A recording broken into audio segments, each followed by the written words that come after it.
نحمده ونستعينه ونستغفره ونعوذ بالله من شرور أنفسنا ومن سيئات أعمالنا من يهده الله فلا مضل له ومن يضلل فلا هادي له ونشهد أن لا إله إلا الله وحده لا شريك له ونشهد أن سيدنا ومولانا محمدا عبده ورسوله أما بعد فقد قال الله تعالى في كلامه المجيد والفرقانه الحميد أعوذ بالله من الشيطان الرجيم إن أول بيت وضع للناس للذي ببكة مباركا وهدى للعالمين وقال تعالى وأذن في الناس بالحج يأتوك رجالا وعلى كل ضامر يأتين من كل فج عميق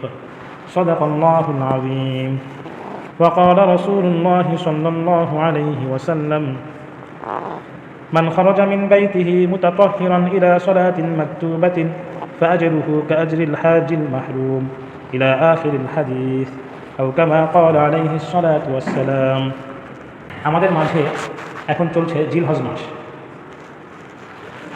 এই মাস অত্যন্ত গুরুত্বপূর্ণ একটি মাস। জিলহজ মাসের প্রথম 10 দিনের ফজিলতের ব্যাপারে ইতিপূর্বেই আলোচনা করা হয়েছে এবং এই মাসে মুসলমানদের খুবই গুরুত্বপূর্ণ দুইটি ঘটনা, দুইটি উৎসব, দুইটি ইবাদত এই মাসে সংঘটিত হয়। একটি হলো হজ, আরেকটি হলো কোরবানি। যা আমরা ইতিপূর্বে যে ইবাদতগুলো আমরা কয়েকদিন পূর্বে কী করেছি, পালন করেছি। তো হজ, ইনশাল্লাহ আজকে আমরা হজ নিয়ে কিছু আলোচনা করব। হজের ইতিহাস, হজ কীভাবে শুরু হলো এই সম্পর্কে কিছু আলোচনা করে এরপরে এমন কিছু আমল সম্পর্কে আমরা আলোচনা করব যে আমলগুলো করলে হজের সওয়াব পাওয়া যায়।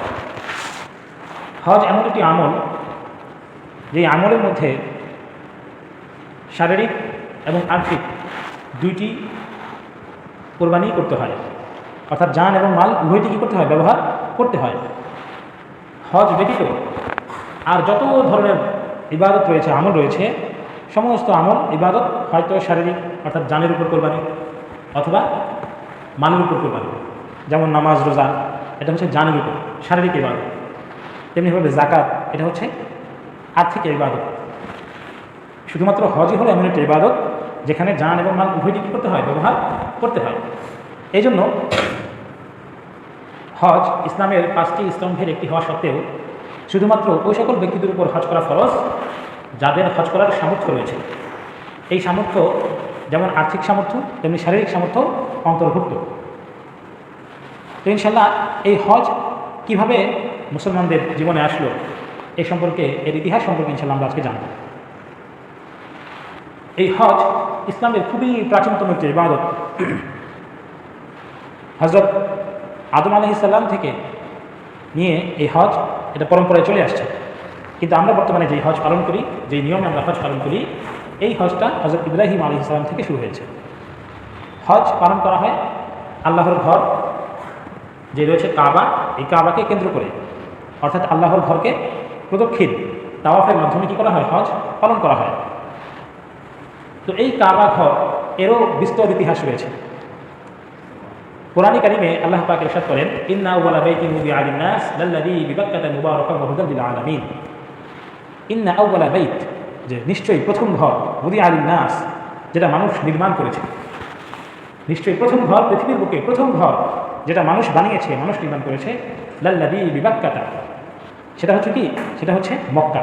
অর্থাৎ সেই ঘরটা হচ্ছে মক্কায় অবস্থিত, মুবারক, আর এই ঘরটা হচ্ছে বরকতময় একটি ঘর এবং হুদাল লিল আলামিন, বিশ্ববাসীর জন্য এটি একটি হেদায়েত পথ প্রদর্শক। সুতরাং পৃথিবীর বুকে যত ঘর রয়েছে এর মধ্যে সবচেয়ে প্রথম ঘর হচ্ছে কোনটি, কাবা। হ্যাঁ, কোরআনে কারিমে আল্লাহ তাআলা বলেন যে এটি হচ্ছে কি, সর্বপ্রথম ঘর যেটা মানুষ নির্মাণ করেছে। এই কাবা ঘর সর্বপ্রথম নির্মাণ করেছেন, বিস্তর ইতিহাস রয়েছে। মানুষের মধ্যে হযরত আদম আলাইহিস সালাম সর্বপ্রথম এই কাবা ঘর নির্মাণ করেছেন। এরপরে পর্যায়ক্রমে এই ঘরের মেরামতের প্রয়োজন হয়েছে। হযরত নূহ আলাইহিস সালামের সময় যখন মহাপ্লাবন সংঘটিত হয়েছিল, হ্যাঁ, যখন পুরো পৃথিবী, পুরো জমিন যখন পানির নিচে ডুবে গিয়েছিল, সেই সময় কাবা ঘরেও কী হয়েছিল, পানির নিচে ডুবে গিয়েছিল। এই মহাপ্লাবনের সময় কাবা ঘর কী হয়েছিল, ক্ষতির সম্মুখীন হয়েছিল। পরবর্তীতে যখন হযরত ইব্রাহিম আলাইহিস সালাম ওনার সময়ে হযরত ইব্রাহিম আলাইহিস সালাম এবং হযরত ইসমাঈল আলাইহিস সালাম ওনারা দুইজন ছেলে এবং পিতা দুইজন মিলে এই কাবা ঘরের পুনর্নির্মাণ করেন। আল্লাহ তাআলা কোরআনে পাকের মধ্যে ইরশাদ করেন, وإذ يرفع إبراهيم القواعد من البيت وإسماعيل ربنا تقبل منا إنك أنت السميع العليم وإذ يرفع إبراهيم القواعد من البيت وإسماعيل যখন ইব্রাহিম এবং ইসমাঈল আলাইহিস সালাম ওনারা মিলে এই কাবা ঘরের সংস্কার করলেন, পুনরায় নির্মাণ করলেন, তারা বললেন রব্বানা তাকাব্বাল মিন্না ইন্নাকা আনতাস সামিউল আলিম, হে আমাদের রব, আপনি আমাদের থেকে এই আমরা যে খেদমতটুকু করেছি, তাকাব্বাল মিন্না, আমাদের থেকে এটা কবুল করুন, ইন্নাকা আনতাস সামিউল আলিম। অর্থাৎ ইব্রাহিম আলাইহিস সালাম এবং ইসমাঈল আলাইহিস সালাম ওনারা দুইজন এই কাবা ঘরকে কী করেছিলেন, পুনর্নির্মাণ করেছিলেন। তো এই কাবা ঘরকে কেন্দ্র করেই হজের আবর্তন হয়। তো হজের ইতিহাসটা কি? হজের ইতিহাস হলো ইব্রাহিম আলাইহিস সালাম, হযরত ইসমাঈল আলাইহিস সালাম এবং ইব্রাহিম আলাইহিস সালামের স্ত্রী হযরত হাজেরা আলাইহিস সালাম, ওনাদের জীবনের সাথে প্রাসঙ্গিক, ওনাদের জীবনের একটি অংশ এই হজ। ইব্রাহিম আলাইহিস সালাম জীবনের অনেকটা সময় তিনি নিঃসন্তান ছিলেন। আল্লাহ তাআলার কাছে তার সন্তানের জন্য তিনি দোয়া করেছেন। এই দোয়ার ফলে আল্লাহ তাআলা তাকে সন্তান দান করেছেন, ইসমাঈল আলাইহিস সালাম।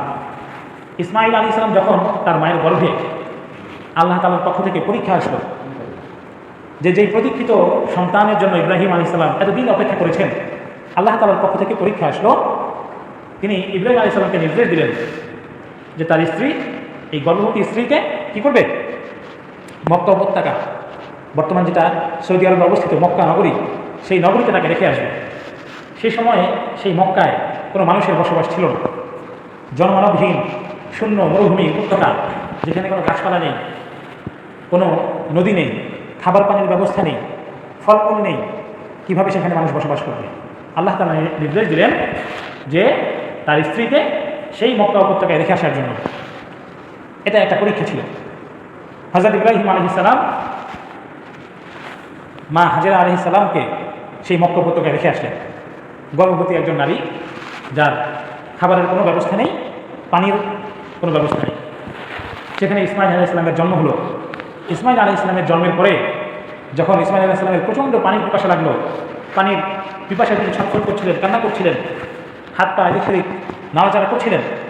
মা হাজেরা আলাইহিস সালাম সন্তানের এই অবস্থা দেখে তিনি পানির সন্ধানে দৌড়াদৌড়ি করতে লাগলেন, ছোটাছুটি করতে লাগলেন। মক্কায় দুটি পাহাড় রয়েছে, সাফা মারওয়া, দুটি পাহাড়। এই দুই পাহাড়ে যখন তিনি একবার সাফায় উত্তোলন করেন, তখন মনে হয় যে মারওয়া পাহাড়ের দিকে মনে হয় কি দেখা যাচ্ছে, পানি দেখা যাচ্ছে। দৌড়ে গিয়ে আবার সেই মারওয়া পাহাড়ে উঠেন, উঠার পরে দেখা যায় যে এখানে তো পানি নেই, ওই সাফাতে মনে হয় কি দেখা যাচ্ছে, পানি দেখা যাচ্ছে। এভাবে করে তিনি 7 বার সাফা মারওয়া কী করেন, পানির খুঁজে দৌড়াতে থাকেন, কিন্তু পানি তো পাওয়া যায় না। এই যে তিনি সন্তানের পানির পিপাসা নিবারণের জন্য এই যে কষ্ট করলেন, হ্যাঁ, এটাকে হাজিদের জন্য একটি গুরুত্বপূর্ণ আমল হিসেবে রেখে দেওয়া হয়েছে। হ্যাঁ, এটাকে বলা হয় সাই। কি বলা হয়? সাই। অর্থাৎ 7 বার কী করবে, সাফা মারওয়ায় সাই করবে। যাদের সামর্থ্য আছে তারা কী করবে, হালকা দৌড়ে দৌড়ে একটু জগিং করার মতো করে এই আমল সম্পন্ন করবে। তো যাই হোক, পানি তো পাওয়া যাচ্ছিল না। তখন হযরত জিবরাইল আলাইহিস সালাম তিনি এসে ইসমাঈল আলাইহিস সালামের পায়ের আঘাতে একটি কূপ সৃষ্টি করলেন, যেই কূপের নাম হচ্ছে জমজম। এই কূপ থেকে সুমিষ্ট পানের উপযোগী পানি সেখান থেকে বের হতে লাগলো। সুবহানাল্লাহ। একটা মরুভূমি যেখানে পানির কোনো অস্তিত্ব নেই, সেখান থেকে আল্লাহ তাআলা কী করলেন, পানির ব্যবস্থা করে দিলেন। এই সমস্ত বিষয়গুলোকে কেন্দ্র করেই হজ আবর্তিত হয়েছে। পরবর্তীতে যখন হযরত ইব্রাহিম আলাইহিস সালাম মক্কায় আসলেন, তিনি দেখলেন যে সেখানে পানির ব্যবস্থা হয়েছে, তিনি মক্কায় বসবাস করা শুরু করলেন। কাবা ঘর অতঃপর তারা কী করলেন, পুনর্নির্মাণ করলেন। কাবা ঘর পুনর্নির্মাণ করলেন আল্লাহ তাআলার নির্দেশে, যেটা একটু আমি বলেছিলাম, ওয়াইদ ইয়ারফাউ ইব্রাহিমুল কওয়াইদ মিনাল বাইতি ওয়া ইসমাঈল রব্বানা তাকাব্বাল মিন্না ইন্নাকা আনতাস সামিউল আলিম। তারা কাবা ঘর নির্মাণ শেষ করে আল্লাহ তাআলার কাছে বললেন যে হে আল্লাহ, আমাদের পক্ষ থেকে আপনি কী করুন, এটি কবুল করুন। আল্লাহ তাআলা বললেন, ওয়াকিম ফিন নাসি বিল হজ্জি ইয়াতুকা রিজালান ওয়া আলা কুল্লি দামিরিন ইয়াতিনা মিন কুল্লি ফাজ্জিন আমিক। যে ইব্রাহিম, তুমি ঘোষণা করে দাও, আদিন ফিন নাস, তুমি মানুষের মাঝে এলান করে দাও, ঘোষণা করে দাও, বিল হজ্জি, হজের। কিসের? হজের ঘোষণা করে দাও। ইয়াতুকা রিজালান ওয়া আলা কুল্লি দামিন ইয়াতিনা মিন কুল্লি ফাজিন আমিক। এই ঘোষণার প্রেক্ষিতে মানুষ কি করবে? দলে দলে উটের পিঠে বসে হামাগুড়ি দিয়ে হেঁটে চলে, হ্যাঁ, বিভিন্নভাবে তারা কি করবে?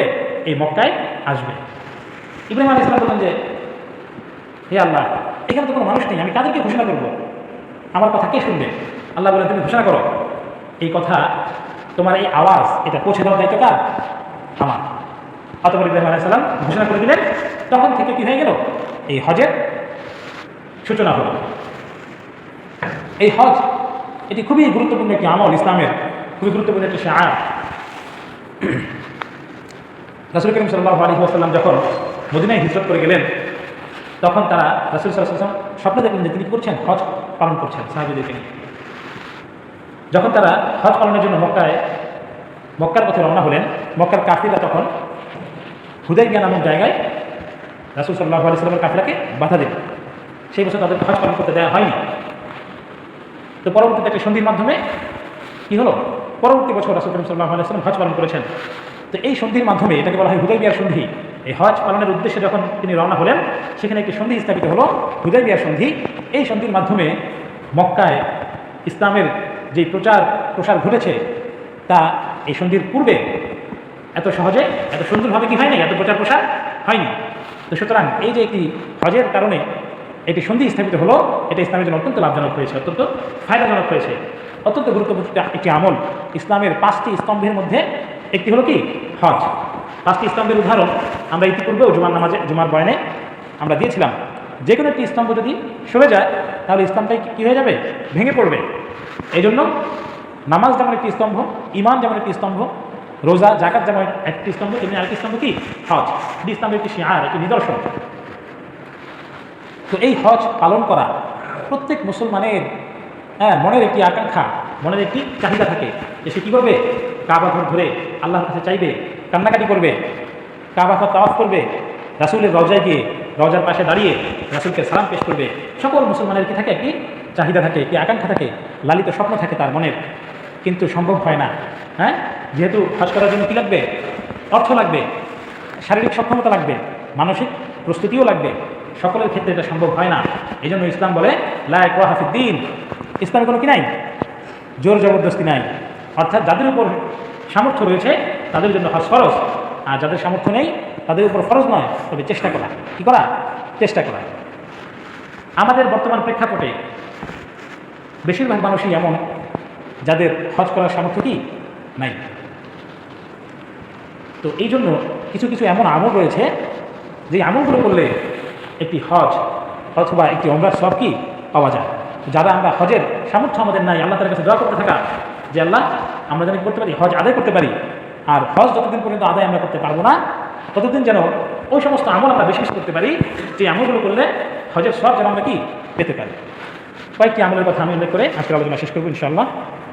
হাদিসের মধ্যে এসেছে, ক্বালা রাসূলুল্লাহ সাল্লাল্লাহু আলাইহি ওয়াসাল্লাম, মান খারাজা মিন বাইতিহি মুতাতাহহিরান ইলা সালাতিন মাকতুবাতিন ফাআজরুহু কাআজরিল হাজিল মাহরুম। রাসূল করিম সাল্লাল্লাহু আলাইহি ওয়াসাল্লাম ইরশাদ করেন, যে ব্যক্তি ওযু করে ঘর থেকে নামাজের উদ্দেশ্যে বের হবে। কিসের উদ্দেশ্যে? নামাজের উদ্দেশ্যে, ফরজ নামাজ, জামাতের সাথে যে নামাজ আদায় করতে হয়, সেই নামাজের উদ্দেশ্যে ঘর থেকে ওযু করে পাক পবিত্র হয়ে যে ব্যক্তি বের হবে, ফাআজরুহু কাআজরিল হাজিল মাহরুম, সে হজ্জে এহরাম পরিধান করে যে ব্যক্তি হজ করলো, ওই ব্যক্তির হজের সমপরিমাণ সওয়াব তার আমলনামায় দেওয়া হবে। অর্থাৎ এহরাম বেঁধে হজ করলে যে সওয়াব, নামাজের জন্য ঘর থেকে পবিত্র হয়ে নামাজের জন্য বের হলে সেই সওয়াব। তাহলে ইনশাআল্লাহ আমরা প্রত্যেক ওয়াক্তে ঘর থেকে, যদি সম্ভব হয়, ঘর থেকে পাক পবিত্র হয়ে মসজিদের উদ্দেশ্যে, নামাজের উদ্দেশ্যে ইনশাআল্লাহ আমরা কী হবো? সবাই চলে আসবো ইনশাআল্লাহ। এইগুলো একটি আমল। আরেকটি আমল কি?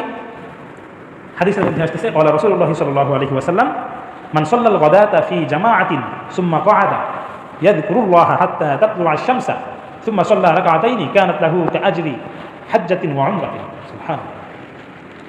যে ব্যক্তি জামাতের সাথে ফজরের নামাজ আদায় করলো, মান সাল্লাল গাদাতা ফি জামাআতিন, জামাতের সাথে কি করলো?